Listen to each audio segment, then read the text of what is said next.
Okay, so just to start us off in a good way, and on behalf of HELP, I'd like to gratefully acknowledge that our work at the Vancouver campus of UBC takes place on the traditional, ancestral, and unceded territory of the Musqueam people. The three of us, all of us on the line, are calling from various territories. If it's possible for folks to put in their in the chat where you're calling from, the territory, and also your name and the school district you represent, we'd love to know where you're calling in from today.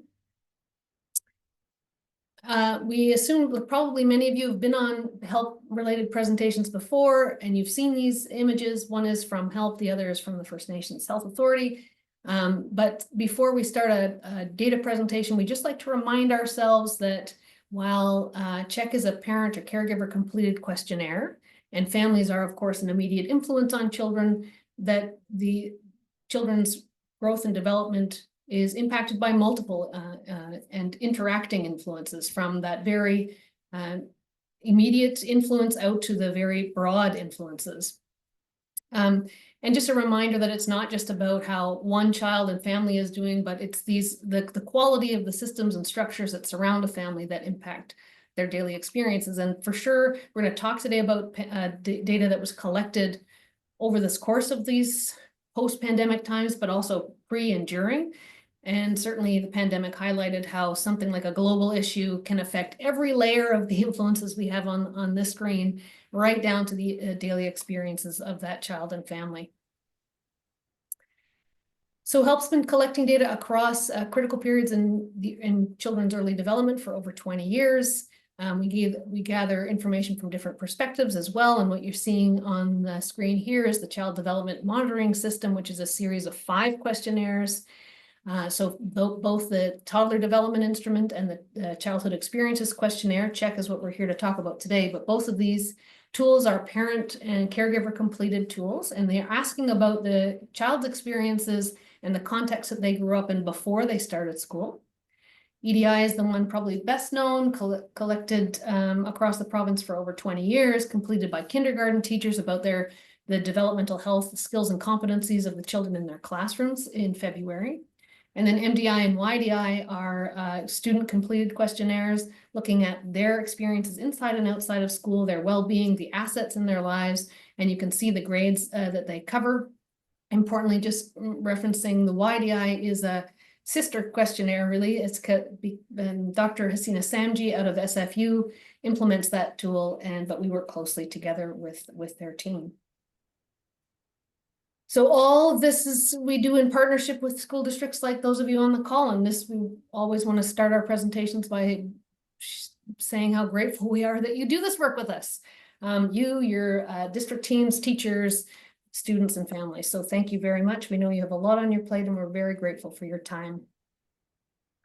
So we're just going to do a little bit of EDI context before we get into CHEQ, but the foundation of the monitoring system really is the Early Development Instrument.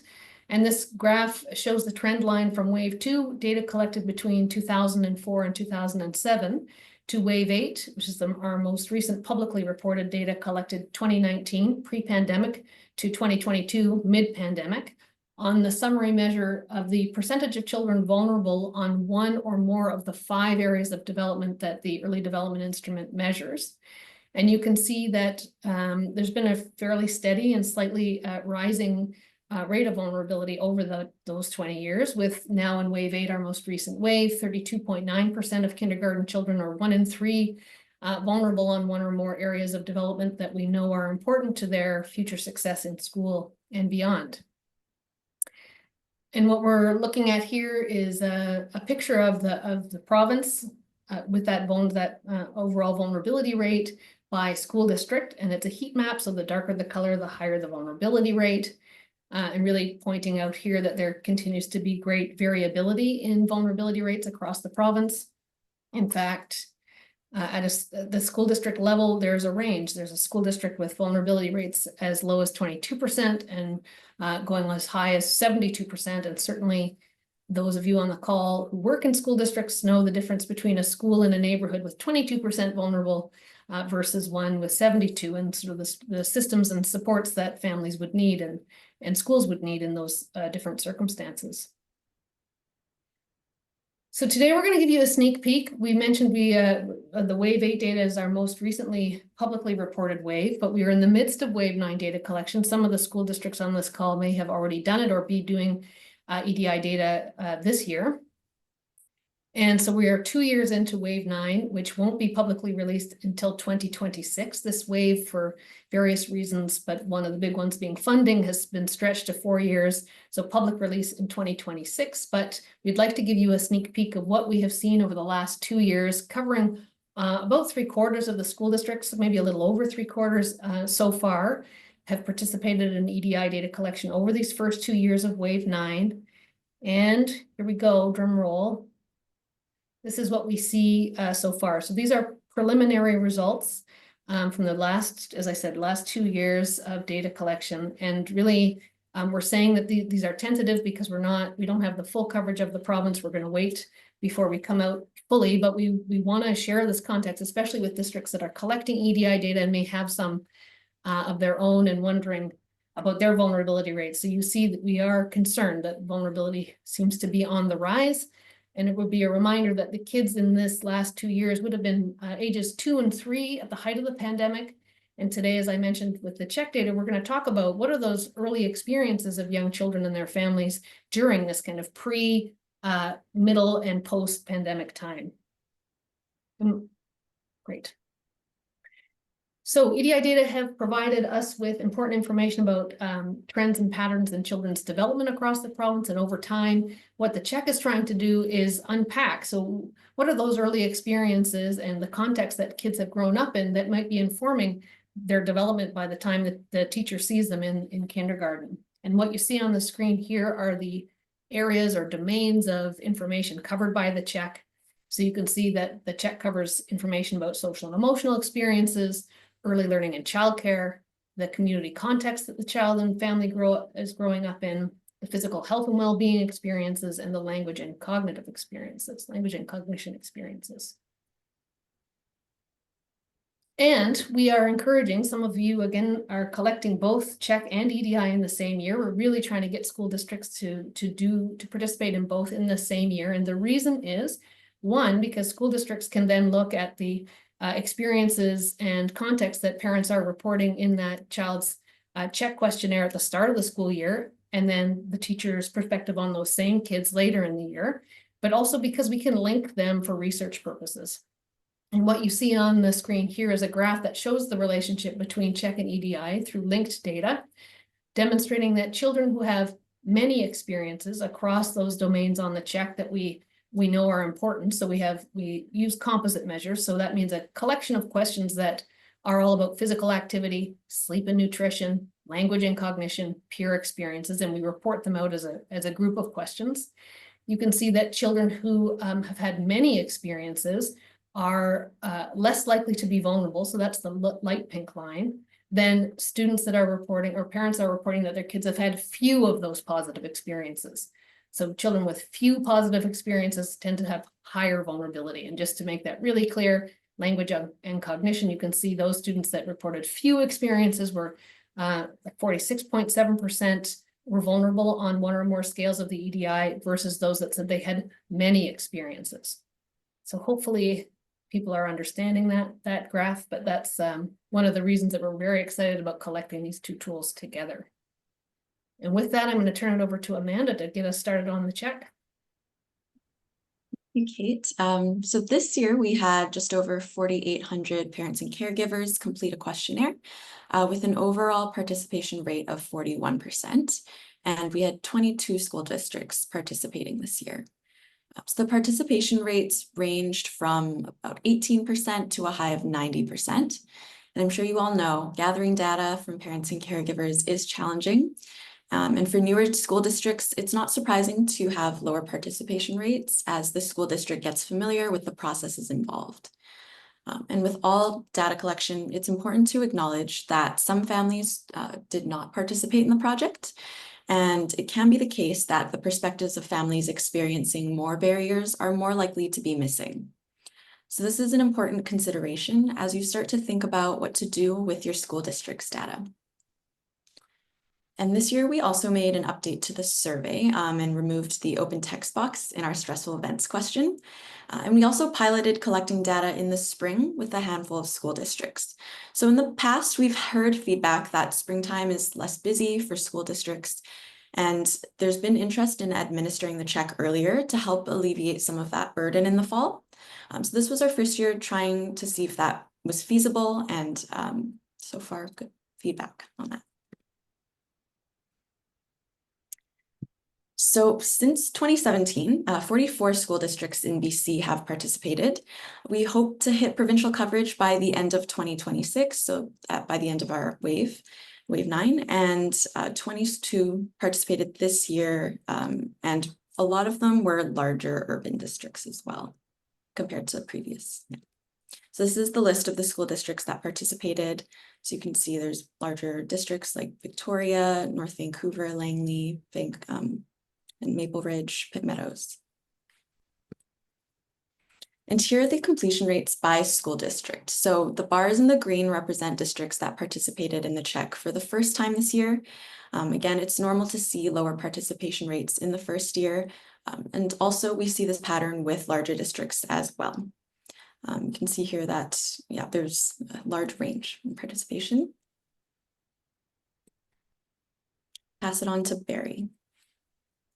Right, okay. And just a reminder, please raise your hand or give us a shout if you have any questions as we go through all these results. So yes, so this is I think we'll often be doing a comparison between the results this year and the ones from last year to see some trends there and some reasons for the trends.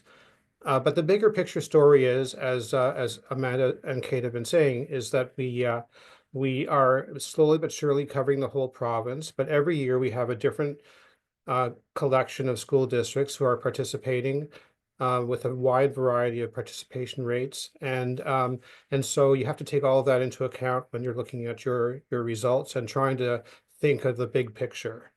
So in terms of last year versus this year, we had similar numbers of school districts participating, actually fairly similar participation rates, not as high as we would like, but a lot of work anyway. But where there are differences this year, because we have more urban school districts participating than the year before, we have more children who are identifying as ethnicity as being European, a higher percentage where English is the child's first language, and but a similar number that were born in Canada versus not born in Canada. So more like a second generation children this time.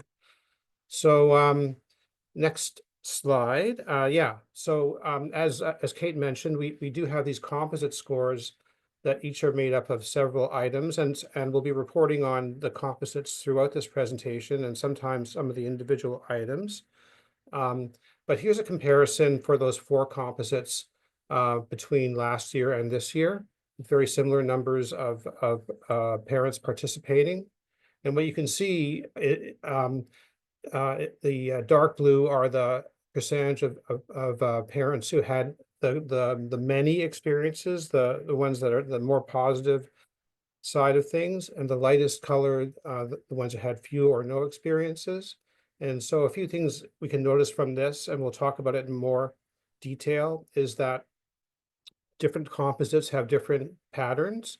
So for instance, if you look at this year's language on cognition, which is down in the lower side on near the right, we have 58% of children who have many experiences, only 5% who have few experiences. And that, it's nice to know that, because we saw what a difference it makes in their EDI scores if they have only a few experiences, almost 50% vulnerability, but there aren't that many of them. So they're doing relatively well.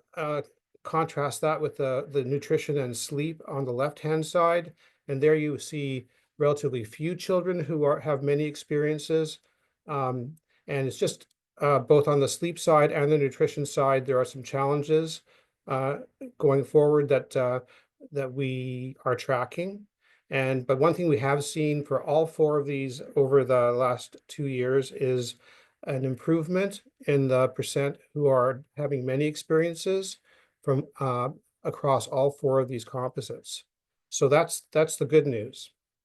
I'll turn it back to Amanda, and we're going to go tag team a little bit from here on in. So now we'll jump into what the data looks like this year, and then also the data collection over time from 2019 to this year. So starting with language and cognition.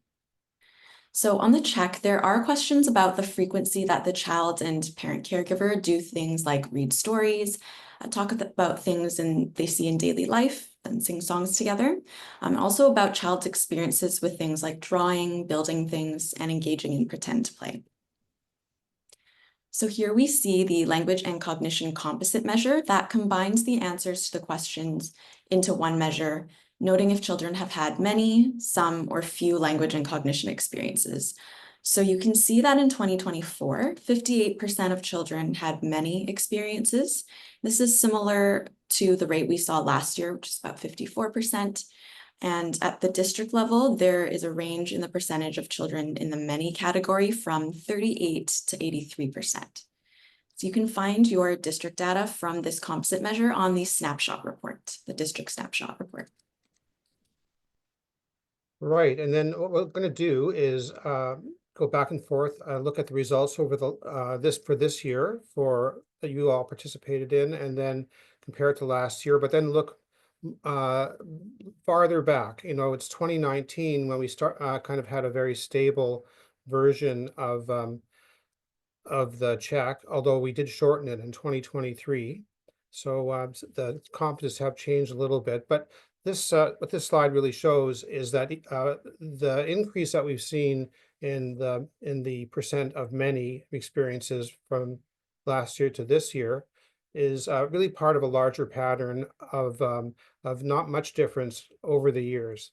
And certainly these years cover the COVID years, although as Kate pointed out, the COVID years continue in a way because children were alive and experiencing COVID, the ones who are being measured in this year. So pretty steady over time on the language and cognitive. And we're hopeful, I guess, that the numbers will keep increasing over time as we get farther away from COVID. On to health and well-being. So in 2024 for health and well-being, 18% of parents and caregivers reported that their child slept 9 hours or less each night, which is less than the recommendation for 3 to 5-year-olds, which is 10 to 13 hours per night. And this is down from last year's 23%. And this is showing a pie graph for the CHEQ composite measure that combines a number of questions about children's typical weekly experiences in organized physical activity. So things like swimming lessons or gymnastic lessons, and also unorganized physical activity. So something like riding a bike or scooter or attending a drop-in gym program. So the total time spent doing physical activity is combined and categorized based on the Canadian Physical Activity Guidelines for children at this age.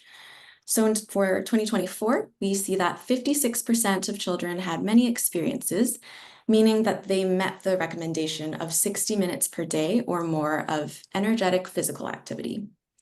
And again, the range for districts this year was 36 to 72%, reporting that their child met these recommendations. Great. And actually, if you wouldn't mind, Kate, just backing up to the sleep one for a second.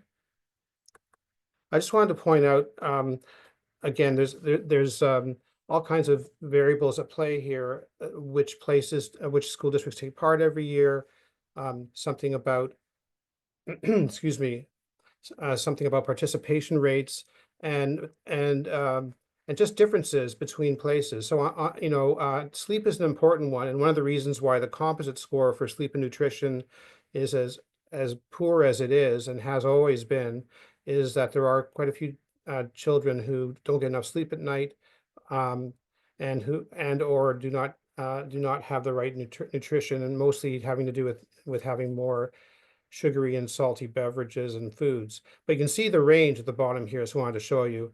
There is a district, the districts range from 0% for sleep, 9 hours or less, up to 44% of children. So, I mean, that's a big, I think that's a big range there, and worth paying attention to. But if we go down to the overall trends over time on physical activity for that composite, we do see this improvement over the year, last 2 years, but still below where it has been the 4 years previous to that. Again, what we're hopeful to be able to say is that maybe, and we know this, that COVID had an effect on physical activity, and so it's not a big surprise that we saw a drop. And now with COVID kind of slowly receding in the rearview mirror, we're hopefully going back to the kinds of physical activity levels that we used to see before COVID. Stressful events is one of the questions that we changed this year. Last year, we just had an open text box. People could put whatever they wanted in there. And this year we went back to our predetermined categories, and you can see here that 36% said that they experienced some stressful events, and the most common ones had to do with moving to a new community, something about illness and or accidents requiring hospitalization, and death of a close family member. It's a very challenging question to get the best information here, and we're still working on it. But obviously, clearly, stressful events are important in terms of an overall context for the family as they're trying to manage their day-to-day lives. And we'll continue to try to get this question as informative as possible. I'm just going to pipe in to say we're giving you the kind of that big picture. So when you're looking at your school district, you have this big picture context to fit it into. I don't think we said that before, maybe self-evident, but helpful. Social experiences. So the CHEQ asks a few questions about children's social experiences, and we know that research suggests that children with strong social skills in kindergarten are more likely to thrive as adults. So on the CHEQ, we ask, how often has a child been around other children other than their siblings, and how often they've had close friendships with another child around their age. So this shows the composite measure for peer experiences, summarizing questions about how much experience the child has had around peers and friends. So in 2024, 47% had many experiences in this area, and this ranged from 28 to 67% across the districts. And compared to 2023, we see it was 37%. Yeah, as you can see here, that's the if you look over the last 6 years of CHEQ data collection, 47% is the highest it's ever been, and probably the biggest jump from one year to the next. Again, sorting out the signal from the noise here, in terms of who is participating and what the response rates are.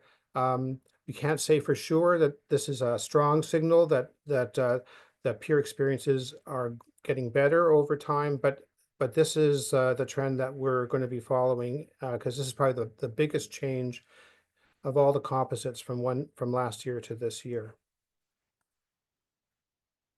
The CHEQ also asks about screen time. So one question asks, in the last 6 months, how much time per day on average did the child use an electronic device? So we see that 49% of parents and caregivers reported their children they had 1 or more hours of screen time per day. The screen time recommendations for 2 to 5-year-olds is 1 hour or less. And this is down compared to last year, where 58% had 1 or more hours of screen time per day. Next is outdoor play. So we see the responses to the question about the frequency that children play outdoors every week, and see 65% of parents and caregivers this year reporting their child plays outdoors 6 to 7 days a week. Right, and again, what we see here is an increase from last year, but there have been some years that have been better. I would hesitate to say that there's been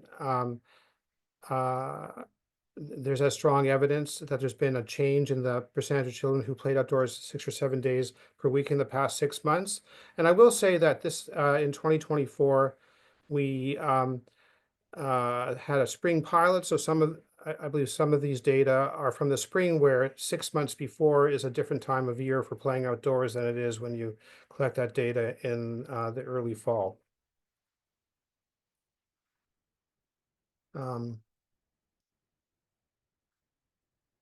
This is me. Yes, and we do ask some questions about the neighborhood context, and one of them is about the perception of how safe the neighborhoods and parks are in general. And as you can see here, 61% of you from this year's data collection said they were very safe, and only 7% who said it was somewhat or very unsafe. And but there is still a lot of variation from one school district to another, as you can see in this slide. And if you look over time, which is the next slide, you can see again that if anything, it looks like there might have been a drop in perceived neighborhood safety over the last few, especially down to 56% in 2003. And we will see as we gather more data about whether we're seeing a trend of increasing back up to more perceived safety over time, or whether it just bounces around according to which districts take part each year. Over to Kate. Yeah, just me quickly to say that our director, Dr. Mariana Bressoni, the health director, is an internationally recognized outdoor play and learning expert, and her team has recently released this resource. I see someone nodding, which maybe means you're familiar, which is great. But just oh, and thumbs up, excellent. So it's a resource that's supporting elementary teachers in particular to embed outdoor learning into their practice. So after this, we'll share the slides, but also links to any of these resources. And we just put up some other, we know there's a lot happening in this space around getting kids outside, connected to land, both from a kind of First Nations perspective on learning, but also on getting outdoors and being connected to nature, farm to table, all kinds of things. So we'll share out these resources if they're not familiar after the fact. Next up is community and context. So this is a long list of activities in the CHEQ that we ask about, along with barriers to accessing these types of programs. So noting that for these questions, one of the big barriers is what is even available in communities. So spaces, our programs operate, and things like that. Right, and so of the various activities and resources in the community that we ask about, we can follow those trends over time and focus on their use while the children were in the ages 3 to 5. What we see is almost universal use of parks and playgrounds over time that did not change over the years. But we do see some variations from year to year in other things. Community center use, maybe not surprisingly, and probably having to do with COVID, went down during the early years of COVID, and seems to be building back up again, as best as we could tell. And some things are still lower than they used to be before. You have use of public libraries and story time and strong starts that have dropped off quite a bit from where they were 4 or 5 years ago. And art, music, and drama kind of fluctuates a bit from year to year. I think that probably has something to do with what's available in the community, and the communities that are part of CHEQ every year changes. And this year we had lots of urban ones. Sorry. There's a real range too, like strong starts. We have some that have fewer, but some that have a lot more saying that they attend. So this is a real community specific type of question, or these questions are very specific to community. Right. Now, we do ask people with regards to these programs whether they've had any barriers accessing those programs. It's been around 36-37% the last couple of years. But the issues for the most common issues for parents to report in terms of barriers are things around availability of spaces, the hours that the program operates, and not having enough time to have their children participate in those community programs. Those are the top 3 for this year. And then on to childcare, my favorite topic in some ways, because I've done childcare research for quite a long time. And this is an interesting one because there's a lot going on in childcare, not just provincially, but across the whole country. There's a whole new kind of Canada-wide early learning and childcare program that's being rolled out that was starting with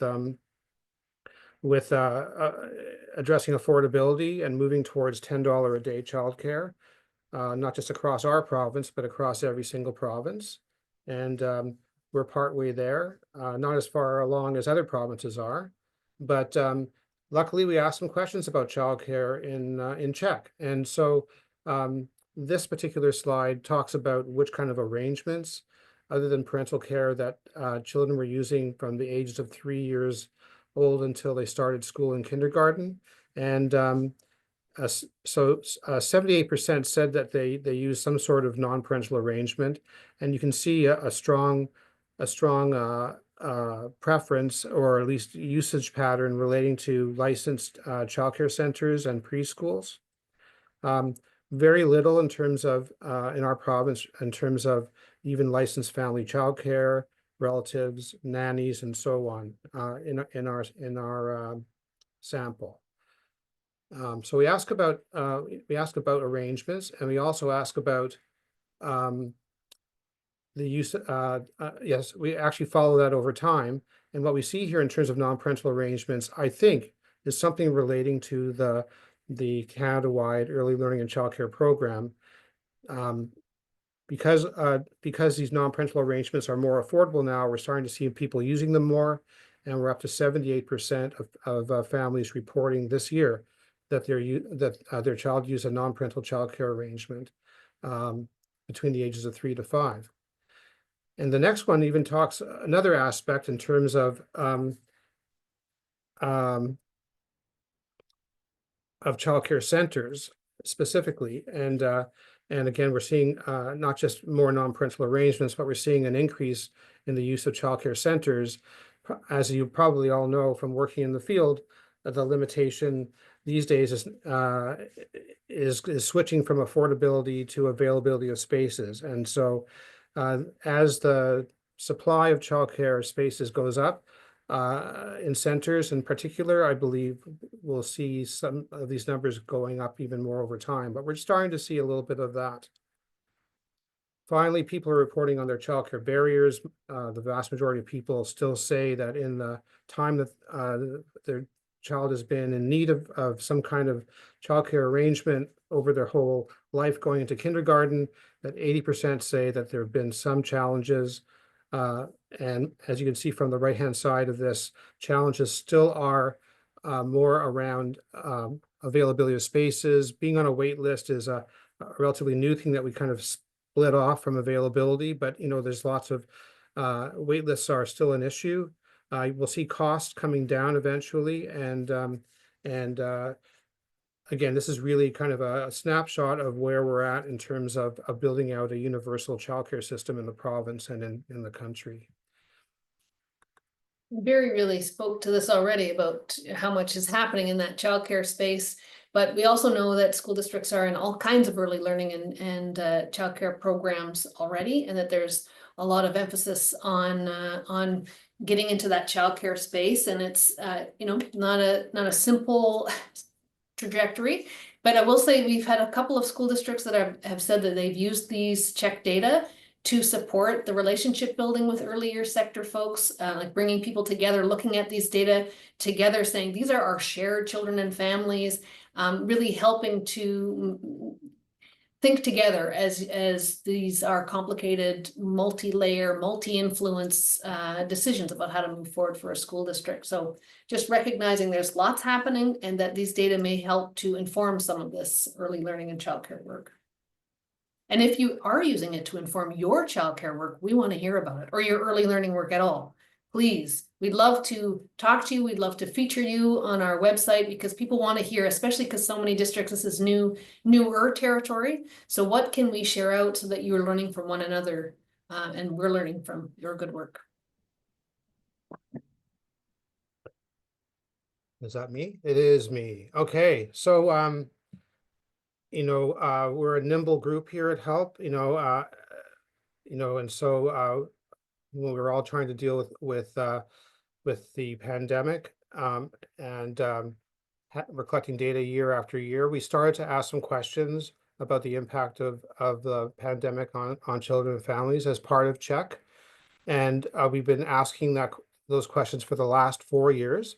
Now we're at the point where I think we have enough information. Things are getting better, and you can see from this particular chart here, we asked a whole bunch of questions at the beginning. Now we're down to kind of more of a handful or so. But what you can see from here is that over time, there are fewer and fewer parents who feel like they're not as rested as they used to be before the pandemic. There's a lot more parents who feel that the access to childcare being less is kind of a story of the past. And the biggest one is probably the third one here, where we're down to from 64% down to 30% reporting that compared to before the pandemic, that they feel less or much less connected to their family and friends. So people are making those connections back again to where they were before.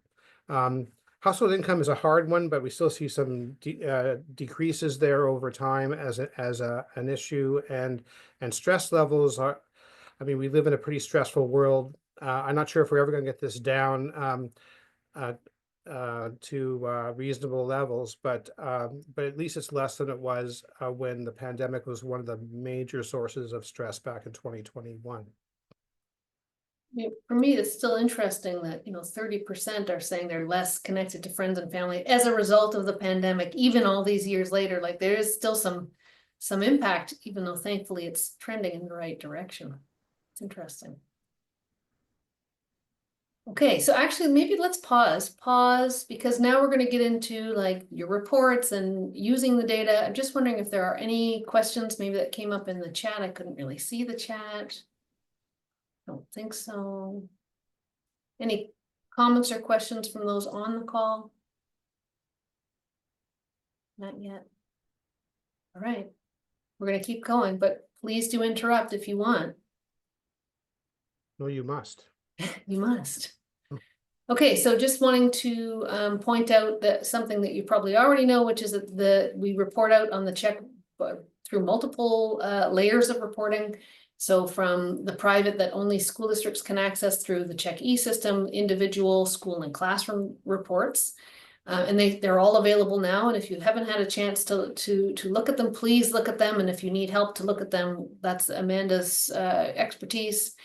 And we also will eventually move to putting some of these reports on our website to make them publicly available. And the reason we do that, not the school data, but the district, neighborhood, and that BC summary report that we're presenting today, we do that because, again, a reminder that these data are talking about the child's experiences before they got to school. And while we're thrilled that school districts are using the data, we also want to encourage those early years sector providers, the health folks and municipal folks that are in that earlier space to also understand what's happening for children in the years before they get to school, so that they can do their part to support families in a good way before they get to school. And actually, I don't know, sorry, Amanda, do people have access to the BC summary report on the e-system now? Maybe not. So maybe we'll send it as a follow-up, and so just for sure you have it as a PDF if you want to just have this reminder of the project level results we're going through. In your reports, you're going to see at the back we have some just tips on using your CHEQ reports, and just wanted to highlight them here, starting with just the idea of when you look at your data, be curious. It really is the point of these data is to inspire. Number one is to inspire inquiry. I always have trouble with that word, and conversations with others, because it is a collective experience in terms of supporting children and families. But some questions you can look at when you're looking at your own data, thinking, what are the strengths that we have in this district? Are there areas of concern? What even data do we have influence over? What things can we actually control and what do we actually need our sector partners to support with, etc. So some tips on things to think about when you're looking at your data. We've mentioned that many of you are going to be collecting EDI data this year as well. So we know we've heard from partners in the past that something they might do is if they've done EDI data collection, they get their reports at the school district and school level in June for EDI, and then looking at where are the schools, and this is private school data, so where are those schools where there's higher vulnerability? Can we look to the CHEQ reports to see what parents said about how the kids' early experiences were and make sense of that? Are there children with fewer experiences in some particular schools, and how might we consider that information? So that's one thing to think about. Wanted to mention that this isn't CHEQ data, but we do have 2 new data dashboards, an EDI and a middle years development data dashboard. These that you can play with online. We've mapped the data by school district, by neighborhood, among other aggregations, publicly available, mapping where kids live and the vulnerability rates and the thriving rates of kids that live in those boundaries. And these can be accessed publicly from parents to your sector partners. And I'm mentioning this because, and again, back to why we put CHEQ reports on our website once they're available, is to get people collectively looking at these data, not just the school system feeling that burden. You can look on our website to see what people are doing with these data. And we really want you to understand the far-reaching value of your efforts in collecting these data. We have all kinds of examples from the provincial level down to the neighborhood level of how these data have been used. And we know that actually that action of, if you are able to meet with an early years sector or network, if you have one in your district, or to, as we say, gather your health partners, your other folks to look at these data together and problem solve together, this is an action in itself, because there's lots to think about when you're looking through it.